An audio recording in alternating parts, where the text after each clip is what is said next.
பெரும்பாலான அறிவியலாளர்கள் கூறுவது கடவுள் என்ற ஒன்று இல்லைன்னு. there is no God. இவர்கள் சொல்வது உண்மையா? இவை அனைத்தும் அறிவியல் வாதங்கள் தானா? அல்லது இறுதியில் அறிவியல் கடவுளை நோக்கிதான் கை காட்டுகிறதா?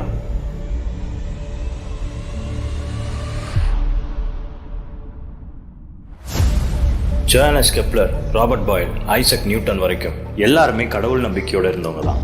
ஆனா அறிவியல் வரலாறு அவங்க சொன்ன கடவுள் தன்மையற்ற அறிவியல் கருத்துக்களை மட்டும் எடுத்துக்கிட்டு அவங்க கிட்ட இருந்த கடவுள் நம்பிக்கையை பத்தி பேசுறதே இல்லை. மேலும் கடவுள் நம்பிக்கையோடு ஒரு அறிவியலாளர் இந்த நிகழ்காலத்துல இருந்தா அவரை எள்ளி நகையாடி குற்றப்படுத்தி அவங்கள புறக்கணிக்கிறத ஒரு வழக்கமாவே வச்சிருக்கு மாடர்ன் சயின்ஸ் அப்படின்றத நான் இங்க குறிப்பிட்டே ஆகணும். இந்த புறக்கணிப்புகளுக்கு பின்னாடி எதுவும் அஜெண்டா இருக்குமோன்னு ஒரு சந்தேகம். உயிர்கள் எப்படி உருவாச்சுன்னு சொல்ல கடவுள் தேவையில்லை, டார்வினோட பரிணாம கோட்பாடை அதை தெளிவா சொல்லுது அப்படின்னு சொல்றதுதான் அறிவியலாளர்கள் சொன்ன முதல் விஷயம். ஆனா அவங்க சொல்லாம விடுற விஷயம் என்னன்னு பார்க்கலாம். இந்த பூமியில சிக்கலான உடலமைப்புகளை கொண்ட உயிரினங்கள் முதலா தோன்றியதாக உயிரியலாளர்களினால் நம்பப்படுவது 53 கோடி ஆண்டுகளுக்கு முன் நடந்ததாக சொல்லப்படும் கேம்பிரியன் எக்ஸ்ப்ளோஷன் என்னும் கேம்பிரியன் வெடிப்பில் தான். ஆடம் செட்ஜ்விக் என்ற புவியியலாளர்னால 19ஆம் நூற்றாண்டின் தொடக்கத்துல உயிரின் வரலாறு என்பது கண்டறியப்பட ஆரம்பித்தது. 1831 ஆடம் செட்ஜ்விக் தன்னுடைய கள உதவியாளரான அப்போது கேம்பிரிட்ஜ் பல்கலைக்கழகத்துல பட்டப்படிப்பை முடிச்சிருந்த டார்வினோட நார்தர்ன் வேல்ஸ்ல இருக்கிற கேம்பிரியன் அடுக்குகளை ஆய்வு செய்ய தொடங்கினார். 22 வயசான டார்வினுக்கு அதை பார்க்கும்போது ஆர்வம் இருக்கு. ஆனா டார்வினுக்கு அப்போ தெரியல, நம்ம பார்த்துட்டு இருக்க புதைப்படிவங்கள்ல அடங்கி இருக்கிற மர்மத்தை தன்னால எப்பவுமே விளக்கி சொல்ல முடியாது. இங்கேதான் சார்ல்ஸ் டார்வின் தன்னோட புரட்சிகரமான புத்தகமான தி ஆரிஜின் ஆஃப் ஸ்பீசிஸை எழுதி முடிச்சாரு. இந்த புத்தகத்துல டார்வின் எப்படி எல்லா உயிரினங்களும் ஒரே ஒரு பொதுவான உயிரினத்துல இருந்து வந்திருக்கு அப்படின்றத விளக்க முயற்சி பண்ணியிருந்தாரு. பரிணாம கொள்கையை கண்டுபிடிச்சது டார்வின் கிடையாது, ஆனா அதை அளவு கடந்து மேம்படுத்தி கொண்டு வந்த பெருமை அவரை மட்டுமே சாரும். ஒரே ஒரு உயிரினம் ஆரம்பத்திலிருந்து பின்னாட்கள்ல அந்த ஒரே ஒரு உயிரினம் பல உயிரினமாக பரிணாம வளர்ச்சி அடைஞ்சதுன்னு சொல்றதுதான் டார்வினோட கோட்பாடு. டார்வின் என்ன நினைச்சாரு அப்படின்னா, ஒவ்வொரு உயிரினங்களுக்கும் ஒரு குறிப்பிட்ட கால அளவு கிடைக்கும் போது அது பரிணாம மாற்றம் அடைஞ்சு வேற ஒரு புது உயிரினமாக மாற்றம் அடையும்னு நம்பினாரு. அதன்படி உருவானதுதான் அவரோட பரிணாம கொள்கை. Common ancestor and natural selection, இந்த ரெண்டும் அறிவியலின் 2 மிகப்பெரிய தூண்களாக உருவானது, இன்றும் பேசப்படுகிறது. நேச்சுரல் செலெக்ஷன்னா என்ன? சரி, ஒரு எளிமையான விளக்கம் கொடுக்குறேன். ஒரு குதிரை வியாபாரி 10 குதிரை வளர்க்குறாருன்னு வச்சுக்குவோம். அதுல 3 ஆண் குதிரை 3 பெண் குதிரை மட்டும் நல்லா ஓடுது. அந்த 6 குதிரையை மட்டும் தேர்ந்தெடுத்து அதை இனப்பெருக்கம் பண்றாரு. இப்படி அவர் தொடர்ச்சியா நல்ல குதிரைகளை மட்டும் தேர்ந்தெடுத்து இனப்பெருக்கம் பண்ணுனா கடைசியா அவர்கிட்ட நல்லா ஓடுற குதிரைகள் நிறைய சேர்ந்திருக்கும். ஆனா இன்னொரு பக்கம் அப்படியே மாறா நல்லா ஓடாத குதிரையை இனப்பெருக்கம் பண்ணாம விட்டதுனால அந்த குதிரையோட பரம்பரையே அழிஞ்சு போயிருக்கும். இதையே ஒரு மனிதன் செய்யாம இயற்கை செஞ்சா அதுதான் நேச்சுரல் செலெக்ஷன். இதைதான் தகுதி உள்ளவை தப்பி பிழைக்கும்னு சொல்றது. சரி, இதை எப்படி இயற்கை பண்ணும்? டார்வின் சரியான சுற்றுச்சூழலும் சுத்தி இருக்க வெப்பநிலையும் இதை பண்ண முடியும்னு சொன்னாரு. பனிமண்டலத்துல நிறைய ஓநாய் வகைகள் உருவாகி இருக்குன்னு வச்சுக்கோங்க. அதுல முடி நிறைய இருக்க ஓநாயினால அந்த குளிரை தாக்கு பிடிச்சு இருக்க முடியும். மற்ற வகை ஓநாய்ங்கனால அதை தாக்கு பிடிச்சு இருக்க முடியாது. அதனால மற்ற வகை ஓநாய்கள் இறந்து போய் அந்த பரம்பரையே அழிஞ்சு போயிடும். இயற்கை இதை இப்படித்தான் செய்யுதுன்னு சொன்னாரு.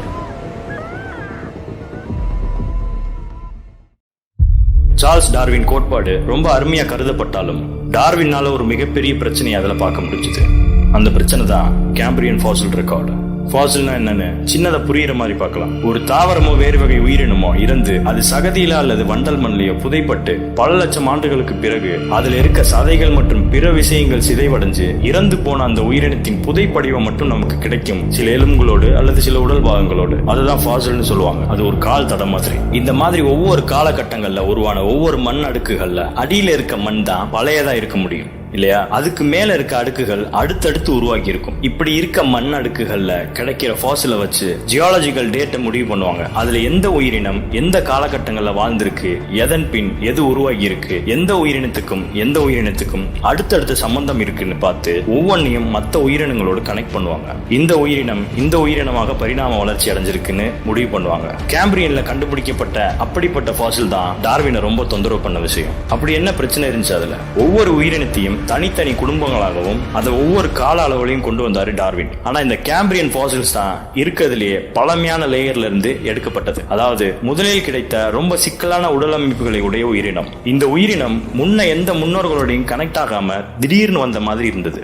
இந்த கேம்பிரியன் ஃபாசில்ல கண்டுபிடிக்கப்பட்ட உயிரினத்துக்கும் இதற்கு முன்னர் தோன்றியதாக கிடைத்த உயிரினத்துக்கும் ஒரு மிகப்பெரிய கேப் இருந்தது. இன்னும் புரியுற மாதிரி சொல்லணும்னா டார்வினோட கோட்பாட்டின்படி பல லட்சம் அல்லது கோடி ஆண்டுகளாகும் ஒரு சரியான பரிணாமம் நடக்கிறதுக்கு. ஆனா இந்த கேம்பிரியன் ஃபாசில்ல இருக்க உயிரினங்கள் திடீர்னு ஒரு மிகப்பெரிய ஜம்ப் கொடுத்து உருவான மாதிரி இருக்கு. இது டார்வினோட கோட்பாட்டிற்கு நேர் எதிரானது. அதாவது 1வது படியில இருக்க ஒரு உயிரினத்துக்கு அடுத்து 2வது படியில இருக்க மாதிரியான உயிரினம் தான் கிடைச்சிருக்கணும். ஆனா இந்த கேம்பிரியன் ஃபாசில்ஸ்ல கிடைச்ச உயிரினம் நேரா 100வது படிக்கட்டுல கால் வச்ச மாதிரி இருக்கு. இது படிப்படியா நடந்த பரிணாமத்துல ஏற்படவே முடியாது. இது டார்வினுக்கு கற்பனை பண்ணி பார்க்க முடியாத அளவு ரொம்ப ஆழமான பிரச்சனையா இருந்தது. இன்றளவும் இருக்கு.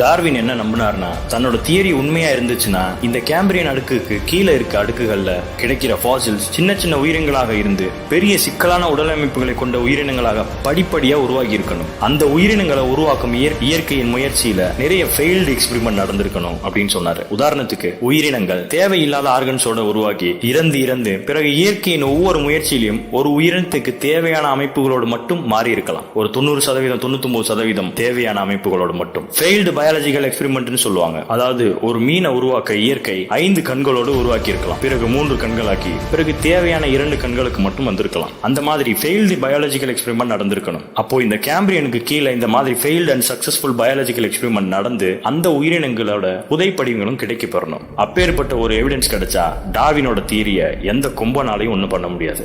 டார்வினே இதை எப்படி சொல்லியிருந்தாருன்னா, இந்த உயிரினங்கள்லாம் திடீர்னு வராம படிப்படியா கூட வந்திருக்கலாம். ஆனா நம்ம கைக்கு அந்த புதைப்படிவம் கிடைக்காம இருக்கும். நமக்கு இன்னும் நிறைய நேரம் தேவைப்படலாம் அதுக்குன்னு சொன்னாரு. என்னோட தியரி உண்மையா இருக்கும் பட்சத்துல கணக்கிலிட முடியாத அளவு இந்த மாதிரி புதைப்படிவங்கள் கிடைக்கப்பெறும் பின் நாட்கள்னு சொல்லியிருந்தாரு. ஆனா இன்றளவும் துளி கூட நகராம அப்படியே இருக்கு. No evidence.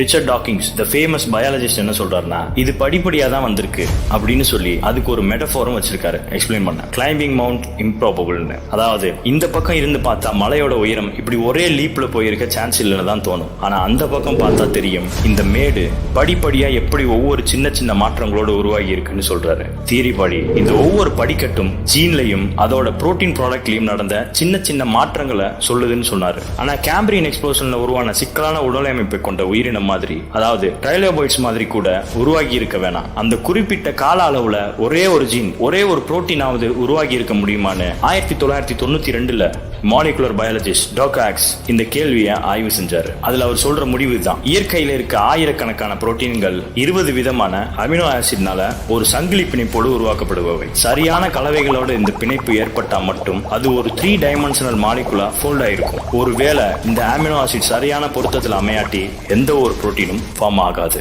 அப்ப சரியா பொருந்தக்கூடிய அமினோ ஆசிட்ஸ் காம்பினேஷனை இயற்கை உருவாக்கணும்னா நிறைய சோதனை செய்ய வேண்டியது இருக்கும். அதாவது உருவாகாததை வெளியே எடுத்துட்டு ஒவ்வொன்னா சேர்த்து பார்க்கணும். 50ல இருந்து 2000 அமினோ ஆசிட் வர ஒரே ஒரு புரோட்டீன் ஃபோல்டுல இருக்கும். இதுக்கு இயற்கை கடுமையான முயற்சி செய்யணும். அது நினைச்சு பார்க்க முடியாத அளவு இருக்கும். இந்த ஆய்வு பண்ண டாக்காக்ஸ் தன்னோட பேப்பரை ஜேர்னல் ஆஃப் மாலிகுலர் பயாலஜில பப்ளிஷ் பண்ணியிருக்காரு. அதுல அவர் என்ன சொல்றாருன்னா, இருக்க எல்லா பாசிபிள் அமினோ ஆசிட் காம்பினேஷனை எடுத்துக்கிட்டாலும் இயற்கை ஒரே ஒரு ஃபங்க்ஷன் ஆகக்கூடிய காம்பினேஷனை உருவாக்குற பாசிபிலிட்டி நினைச்சு பார்க்க முடியாத அளவு இருக்குன்னு சொன்னாரு. ஒரே ஒரு சான்ஸ் தான் இருக்கு அவுட் ஆஃப் 100 ட்ரில்லியன். இது எப்படின்னா, ஒரு ஆளை கண்ணை கட்டிட்டு இந்த கேலக்சில விட்டுட்டு மார்க்கர் வச்சு ஒரே ஒரு ஆட்டம் மார்க் பண்ணி அந்த ஆட்டம் இந்த கேலக்சில எங்க இருக்குன்னு கண்டுபிடிங்கன்னு சொல்ற மாதிரி இருக்கும். அதுவும் குறிப்பிட்ட நேரத்துக்குள்ள. இதுக்கு வாய்ப்பே இல்லை. சுவிஸ்பார்ன் பயாலஜிஸ்ட் அண்ட் ஜியாலஜிஸ்ட் இன்றளவும் இவர் அளவுக்கு ஃபாசில் ரெக்கார்டு ஆராய்ச்சி பண்ணின சயின்டிஸ்ட் இல்லைன்னு சொல்லுவாங்க. The greatest scientist of all time. இன்றளவும் நிறைய பயாலஜிஸ்ட்னால கொண்டாடப்படும் சயின்டிஸ்ட். ஏன் டார்வினே இவரை பத்தி புகழ்ந்து சொல்லியிருக்காரு. டார்வின் தன்னோட ஆரிஜின் ஆஃப் ஸ்பீசிஸ் புத்தகத்தோட ஒரு காப்பியை இவருக்கு அனுப்பிச்சு வச்சாரு. ஆகசிஸ் அதை படிச்சு பார்த்துட்டு பாயிண்ட் எடுத்து பார்த்துட்டு கடைசியா சொன்னது இதுதான், ஃபாசில்ஸ் ரெக்கார்டு, குறிப்பா கேம்பிரியன் ஃபாசில் ரெக்கார்டு இந்த தியரிக்கு நினைச்சு பார்க்க முடியாத அளவு கஷ்டம் கொடுக்குது. என்னால இந்த தியரியை ஏத்துக்கவே முடியாதுன்னு சொன்னாரு. இருக்கிறதுலே கீழ் அடுக்குன்னு கணக்கிடப்படுவது வேல்ஸ்ல இருக்கிறதா. இதை பத்தி ஆராய்ச்சி பண்ணிட்டு இருந்த லீடிங் எக்ஸ்பர்ட் ரோட்ரிக் சிலூரியன் அடுக்குக்கு பெயர் வச்சதே இவர் தான். ஆரிஜின் ஆஃப் ஸ்பீசிஸ்க்கு 5 வருடங்களுக்கு முன்னாடி கேம்பிரியன் அடுக்குல கிடைச்ச சிக்கலான உடலமைப்புகளை கொண்ட ட்ரைலோபைட்ஸோட ஃபாசில்ஸ் இந்த படிப்படியா நடக்கும்னு சொல்லக்கூடிய டார்வின் பரிணாம கோட்பாட்டை தெளிவா மறுக்குதுன்னு சொல்லியிருந்தார். இந்த பரிணாமம் நடக்கிறதுக்கு வாய்ப்பே இல்லைன்னு சொன்னார். மேலும் நிறைய பேர் நம்புற மாதிரி டார்வின் உயிரினம் எப்படி உருவாகி இருக்கும்னு விளக்க முயற்சிக்கல. எப்படி ஏற்கனவே இருந்த ஒரு உயிரினத்துல இருந்து பல உயிரினங்கள் உருவாச்சுன்னு சொல்லதான் முயற்சி பண்ணியிருந்தாரு. ஆனா அந்த முதல் உயிரினம் எப்படி உருவாகி இருக்கும்னு அவர் சொல்லல. அவர் புத்தகத்தோட பேரு ஆரிஜின் ஆஃப் ஸ்பீசிஸ் தான், ஆரிஜின் ஆஃப் லைஃப் இல்ல. சரி, அப்ப இந்த உலகத்துல முதல் உயிரினம் எப்படி தோன்றி இருக்கணும்? யாருக்கிட்டையும் சரியான விளக்கம் இல்லை. 90% பூமியோட வரலாறு என்பது ஜியோலாஜிக்கல் பீரியட்ல கேம்பிரியன் பீரியடுக்கு முன்னாடி நடந்ததுதான். இதை பத்தி யாருக்கும் பெரிய அளவு நாலேஜ் இல்ல. ஆனா உலகத்துல உள்ள பெரும்பாலான கல்வி புத்தகங்கள்ல ஒரே மாதிரியான விஷயம் மட்டும்தான் ஃபாலோ பண்ணப்படுது, அதாவது சொல்லப்பட்டிருக்கு. 350 கோடி ஆண்டுகளுக்கு முன்னாடி முதல் உயிரினம் ஒற்றை செல் பாக்டீரியா உருவத்துல உருவானது. அப்புறம் இந்த பாக்டீரியா ஒன்னோட ஒன்னு சேர்ந்து பாசிகளாக உருவாகி பெருங்கடல் கரைகள்ல படர்ந்தது. 300 கோடி ஆண்டுகள்ல உயிரினம் சின்னதா தான் மாற்றம் அடைஞ்சிருக்கு. அப்புறம் பல செல் கொண்ட உயிரினம் கேம்பிரியன் ஃபாசில் ரெக்கார்ட்ல கிடைச்சிருக்கு. உலகில் உள்ள பெரும்பாலான உயிரினத்துக்கு தேவையான ஒரு பேசிக்கான ப்ளூ பிரிண்டோட பயாலஜிக்கலி திடீர்னு இந்த பூமியில உருவாகி இருக்கு. இதை ரொம்ப எளிமையா புரிஞ்சுக்கணும்னா இந்த ஜியோலாஜிக்கல் பீரியடோட கால அளவை சுருக்கி ஒரே ஒரு நாள்ல நடந்த மாதிரி நினைச்சுக்கோங்க. அதாவது பூமியோட மொத்த வரலாற ஒரு நாள்ல 24 மணி நேரத்துல நடந்ததா நினைச்சுக்கலாம். முதல் 6 மணி நேரத்துக்கு சிங்கிள் செல் உயிரினம் உருவாகி இருக்கு. அடுத்த 6 மணி நேரத்துல வேற எதுவும் உருவாகல, அதே சிங்கிள் செல் உயிரினம் தான் இருக்கு. அடுத்த 6 மணி நேரத்திலையும் எதுவும் உருவாகல, சிங்கிள் செல் ஆர்கானிசம் தான் இருக்கு. ஒரு நாள்ல 75% வர சிங்கிள் செல் ஆர்கானிசம் தான் இருந்திருக்கு. அப்புறம் முள்ளு 21க்கு வந்துருச்சு. அதுல இருந்து அடுத்த 2 நிமிஷத்துல உலகம் எங்கும் மேஜர் ஃபார்ம்ஸ்ல இருக்க உயிரினங்கள் நிறைந்து காணப்பட்டிருக்கு. இதுல நிறைய உயிரினங்கள் இப்பவும் நம்ம கூட இருக்கு. 24 மணி நேரத்துல வெறும் 2 நிமிஷத்துல இந்த மாற்றம் எல்லாம் நடந்திருக்கு. How's it possible? கேம்பிரியன் எக்ஸ்ப்ளோஷனுக்கு முற்பட்ட காலத்துல இருந்த ரொம்ப சின்ன மைக்ரோஸ்கோபிக் ஸ்பாஞ்ச் எம்பிரியோட ஃபாசில்ஸ் சைனால இருக்க பேலியோ பயாலஜிஸ்டுக்கு கிடைச்சது. இதோட வயது கிட்டத்தட்ட கேம்பிரியன் எக்ஸ்ப்ளோஷனுக்கு 60 மில்லியன் ஆண்டுகளுக்கு முந்தின்னு கணக்கிடப்பட்டது. இந்த அனிமல்ஸ் எல்லாம் சாஃப்ட் பாடிடா இருந்துச்சு, ரொம்ப மிருதுவான உடலமைப்புகளோடு. கேம்பிரியனுக்கு முன்ன கிடைச்ச ஃபாசில்ஸ் கூட டார்வினுக்கு எதிரானதான் இருக்கு. மெதுவான உடலமைப்பை கொண்ட உயிரினத்தை இந்த லேயர்ஸ்னால ஃபாசில் பண்ண முடிஞ்சதுன்னா ஏன் இதுல இருந்து பரிணாம வளர்ச்சி அடைஞ்ச உயிரினத்தை பண்ண முடியலையா? அல்லது அப்படி எதுவும் பரிணாமம் நடக்கவில்லையா?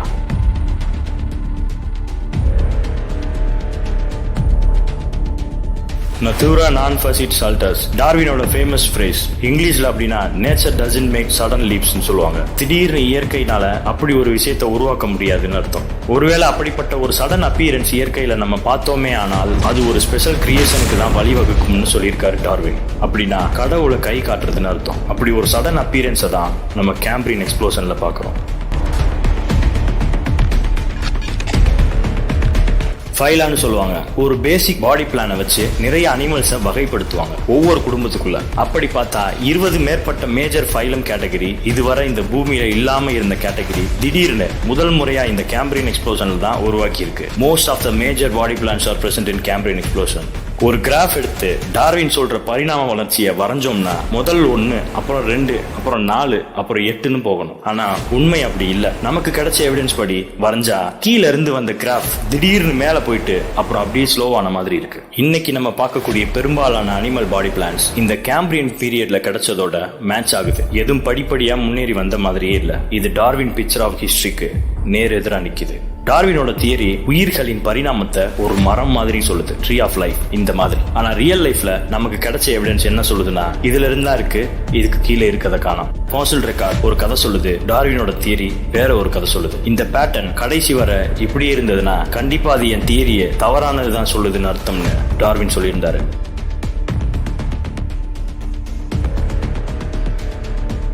டார்வின் தன்னோட ஆரிஜின் ஆஃப் ஸ்பீசிஸை சப்மிட் பண்ணி 160 வருடங்களுக்கு மேலாகுது. இன்னமும் இந்த அடிப்படை கேள்விக்கான விடை தெரியாம தான் அறிவியல் நகர்ந்துகிட்டு இருக்கு. மேலும் நிறைய பேர் நினைக்கிற மாதிரி டார்வினோட தியரி உலகில் முதல் உயிரினம் எப்படி உருவாச்சுன்னு சொல்லல. அது முதல் உயிரினத்தில் இருந்து எப்படி எல்லா உயிரினங்களும் தோன்றி இருக்கலாம்னு விளக்க மட்டும்தான் முயற்சி செஞ்சிருக்கு. உயிரினம் எப்படி உருவாச்சுன்னு இதுவரை யாருனாலையும் சொல்ல முடியல. உடனே சிலர் ப்ரீபயாட்டிக் சூப்ல இருந்து தான் உருவாச்சு, சரியான ரசாயன கலவைகள் ஒன்று சேரும் போது உயிரினத்தை உருவாக்க முடியும்னு மேலோட்டமா சொல்லிட்டு போவாங்க. வோக்லர் எக்ஸ்பெரிமெண்ட் இதுக்கு ஒரு முக்கிய காரணம். லேபரேட்டரியில 2 இன்ஆர்கானிக் கெமிக்கல்ல இருந்து ஆர்கானிக் கெமிக்கலை உருவாக்க முடியும்னா அப்போ உயிரினத்தை உருவாக்கக்கூடிய ஆர்கானிக் கெமிக்கல் ஏன் இன்ஆர்கானிக் கெமிக்கல்ல இருந்து உருவாக்கி இருக்க கூடாதுன்ற கேள்வியை முன் வச்சுதான் இந்த வாதம் மேற்கொள்ளப்பட்டுக்கிட்டே இருக்கு. இங்க முக்கியமான ஒரு விஷயம் இருக்கு. எந்தெந்த கலவைகள் ஒன்னு சேரணுன்ற ரூல் இருக்கணும். அப்படி ஒரு ரூல் இருந்தாதான் அதை ஃபாலோ பண்ண முடியும். இந்த ரசாயன கலவைகள் இதோட தான் சேரணும் அப்படின்ற அந்த ரூலை, அதாவது அந்த இன்ஃபர்மேஷனை உருவாக்குனது யார்? இவங்க சொல்ற மாதிரியே ஆர்கானிக் கெமிக்கல்ஸ் இன்ஆர்கானிக் கெமிக்கல் பாண்டிங்ல இருந்து வந்திருந்தா கூட இப்படிதான் நீங்க பாண்ட் ஆகணும்னு கெமிக்கல் கிட்ட அந்த இன்ஃபர்மேஷனை கொடுத்தது யார்? அந்த இன்ஃபர்மேஷன் எங்கிருந்து வந்தது?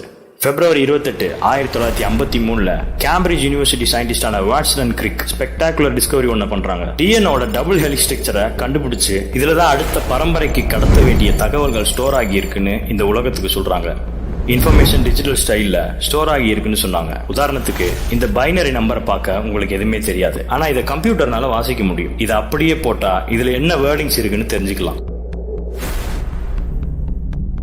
இதே மாதிரி தான் டிஎன்ஏ கூட இன்ஃபர்மேஷன்ஸை கோட் டைப்ல ஸ்டோர் பண்ணி வச்சிருக்கின்ற ஆச்சரியமான மர்மத்தை இந்த உலகத்துக்கு சொன்னாங்க. ஆனா இந்த இன்ஃபர்மேஷன் எங்கிருந்து வந்திருக்குன்ற மர்மத்தை உடைக்க இப்ப வர யாருனாலே முடியல.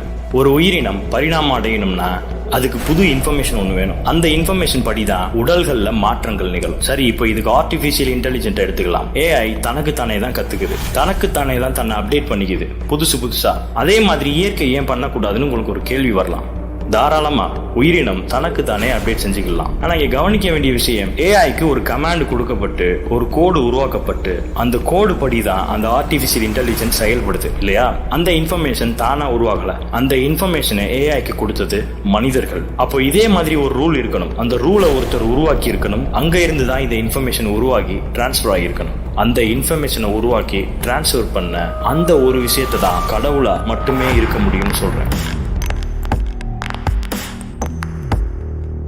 நம்ம பார்க்கக்கூடிய எல்லா இன்ஃபர்மேஷன் பின்னாடியும் புக்ல இருக்க இன்ஃபர்மேஷனா இருக்கட்டும், கல்வெட்டுல இருக்க இன்ஃபர்மேஷனா இருக்கட்டும், சாஃப்ட்வேர் அண்ட் கம்ப்யூட்டர் கோட்ஸ்ல இருக்க இன்ஃபர்மேஷனா இருக்கட்டும், எல்லாத்துக்கு பின்னாடியும் இருக்க ஒரே ஒரு விஷயம் இன்டெலிஜென்ஸ் அண்ட் மைண்ட் தான். இந்த இன்டெலிஜென்ஸ் அண்ட் மைண்ட் தான் நீங்க பார்க்கக்கூடிய எல்லா இன்ஃபர்மேஷனையும் உருவாக்கி இருக்கு. ஸோ இந்த ஐடின்னு சொல்லப்படுற இன்டெலிஜென்ட் டிசைன் தான் இப்போ சயின்ஸ்ல இருக்கிறதுலயே பெஸ்ட் தியரி. உயிரினம் எப்படி உருவாச்சுன்னு சொல்றதுக்கு அது எப்படி கடவுளா மட்டுமே இருக்க முடியும்? ஏன் ஏலியனா கூட இருக்கலாம் இல்லையா? யாரா வேணாலும் இருக்கலாம். கடவுள் ரொம்ப தூய்மையான உள்ளம் கொண்டவர். நம்ம செய்யற நன்மை தீமை எல்லாம் மெஷர் பண்ணி பனிஷ்மெண்ட் கொடுக்கிறவர்லாம் சொல்லலாம். என்ன பொறுத்தவரை இந்த பிரபஞ்சத்தை படைத்தவர் தான் கடவுள். அவர் எப்படிப்பட்டவரா வேணாலும் இருக்கலாம். நிறைய பக்ஸோட இந்த பிரபஞ்சத்தை உருவாக்கி இருக்கலாம், நிறைய மிஸ்டேக் பண்ணிருக்கலாம். அதாவது நிறைய மிஸ்டேக் பண்ணி இந்த பிரபஞ்சத்தை உருவாக்கி இருக்கலாம், அல்லது அவர்னால முடிஞ்ச அளவு பெஸ்ட்டை கொடுத்திருக்கலாம். இதுதான் என்னுடைய கடவுள்.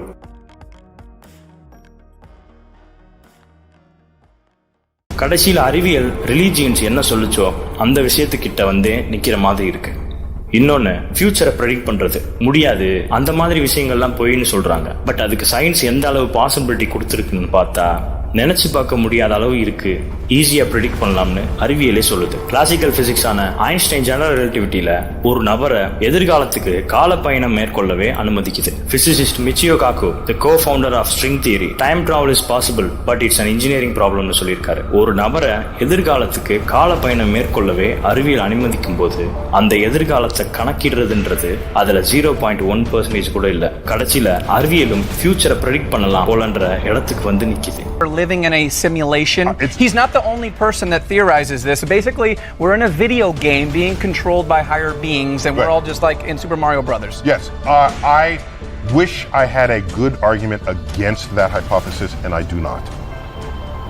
நம்ம அப்படி ஒரு கேம்குள்ளதான் இருக்கோம்னு சொல்லுதுன்னு சொல்றாரு. இப்போ இன்னொரு கேள்வி என்னன்னா, இந்த ஐடி தான் பெஸ்ட் தியரியா வருது இங்கேயும். பிகாஸ் அப்படி இவங்க சொல்ற மாதிரி கேம் மாதிரியான ஒரு மாய உலகத்துல தான் நாம இருக்கோம்னா அந்த கேமை உருவாக்குனது யாரு? சிம்பிள், அவரை தான் நாங்க கடவுள்னு சொல்றோம். டாட். இன்னும் சிலர் கடவுளை ப்ரூவ் பண்ணுங்கன்னு சொல்லுவாங்க. அதை கேட்கும் போது சிரிப்பு தான் வரும். ஈவன் சயின்ஸ்னால கூட எல்லாத்தையும் ப்ரூவ் பண்ண முடியாது. இதுதான் உண்மை. 2019 பிசிசிஸ்ட் பிரைன் காக்ஸ் என்ன சொன்னார்னா, கடவுள் மேல எனக்கு நம்பிக்கை இல்லை, ஆனா கடவுளை அறிவியல்னால மறுக்கவே முடியாது, அறிவியல்னால எல்லா கேள்விகளுக்கும் பதில் அளிக்க முடியாதுன்னு சொல்லியிருந்தாரு.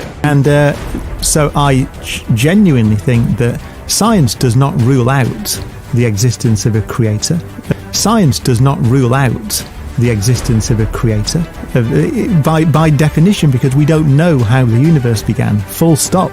George F R Ellis world best cosmologist நம்ம இந்த உலகத்துல இருக்கிறதுக்கு பர்பஸ் இருக்குன்னு சொன்னாரு. ரிச்சர்ட் டாக்கின்ஸ் மாதிரி ஆளுங்க மதம் அறிவியல் இது ரெண்டும் இணைக்கமற்ற தன்மையில இருக்குன்னு சொல்றது ரொம்ப வெகுளித்தனமாவும் அறியாமையில பேசுற மாதிரி இருக்குன்னு சொன்னாரு. மதங்களுக்கும் அறிவியலுக்கும் தொடர்பு இருக்குன்னு சொன்னாரு. Well, there are some scientists who claim that science and religion are incompatible. Richard Dawkins is an example. They're just wrong. They're philosophically naive. They haven't studied philosophy enough, and I better not carry on about that. Science deals with one area, religion deals with what is, how things work, philosophy deals with meaning, with how to do things, with what is right, what is wrong. There are places where there is tension between them, but there's not a contradiction between them. சயின்ஸை விட்டு வெளியே போகாம சயின்ஸ்ல இருக்க simulation ஹைபோதசிஸை எடுத்துக்கோமே. அதன்படி நம்மலாம் ஒரு computer கேம்குள்ள இருக்கோம். சரி, இப்போ நான் கம்ப்யூட்டருக்குள்ள ஒரு பிரபஞ்சத்தை உருவாக்குறேன். அதுக்குள்ள ஒரு பூமியை உருவாக்கி அதுல விலங்குகள் மனிதர்கள்னு நிறைய விஷயத்தை உருவாக்குறேன். இப்போ நான் உருவாக்கி வச்ச அந்த கேரக்டர் கடவுளை தேடணும்னா நான் உருவாக்கி வச்சிருக்க அந்த பிரபஞ்சத்துக்குள்ள தான் தேடும். எப்படியோ பிரபஞ்சம் முழுக்க சுத்தி அந்த கேரக்டர் முடிச்சிருச்சுன்னு வச்சுக்கோங்க. முழுசா பார்த்துட்டு சொல்லுது எல்லா இடமும் பார்த்தாச்சு, கடவுள்னு ஒருத்தர் இல்லைன்னு. ஆனா அதுக்கு தெரியாது அதை உருவாக்குன கடவுள், அதாவது நான் அந்த கம்ப்யூட்டர் வெளியே உட்கார்ந்து அதை பார்த்து நக்கலா சிரிச்சுக்கிட்டு இருக்கேன்னு. இந்த பிரபஞ்சத்துக்குள்ள கடவுளை தேடுறது எவ்வளவு காமெடியான விஷயம்னு பாருங்க.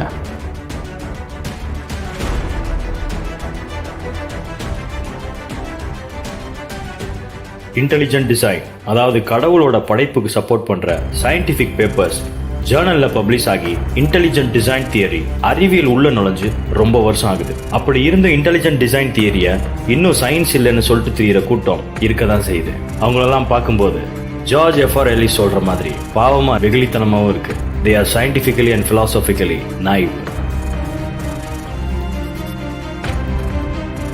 As a scientist, microbiologist, biochemist, as a geologist, neuroscientist, physician, biologist, and an engineer.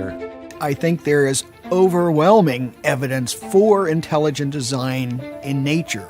I see intelligent design in the history of life, in the genetic code of life, in the molecular machines inside our cells, in the complexity of life, in the information embedded in living things, in the operation of the human brain, in the features of the human body, in the chicken and egg causal circularity of life. As a mathematician, I see great evidence of purpose in the universe.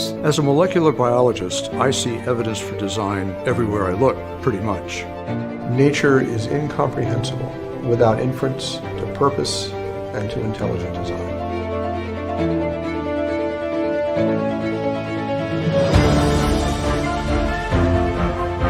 The properties of the universe as a whole and our planet in particular were fine-tuned for our benefit and for our survival. In my view, the fossil evidence clearly points to its intelligent design. I see life as designed because when I look at life at the molecular level, I see exquisite engineering. All cells contain DNA, which include lots of information, and information is only the product of a mind. Darwin thought living cells were just blobs of jelly, but when I look in a living cell, I see evidence of factories, machines, three-dimensional architectures, enormous amounts of encoded information. There's power generators, there's manufacturing plants. Life contains many features that we know from experience only arise from the activity of intelligent agents. The genetic code is like a software program. It's like somebody would have had to be a coder, would have had to form this particular genetic code. When I see that order and design, I have a really hard time believing that random mutation and natural selection alone can cause the complexity and the diversity we see in life. When you look at nature at large, what you see is incredible examples of innovation which surpass human technology. Examples include the flight capabilities of a hummingbird, sonar in bats, and greater innovation always implies greater intelligence from a designer. If you read the message from the molecules, it's really clear. They say clearly, intelligent design is the source of life.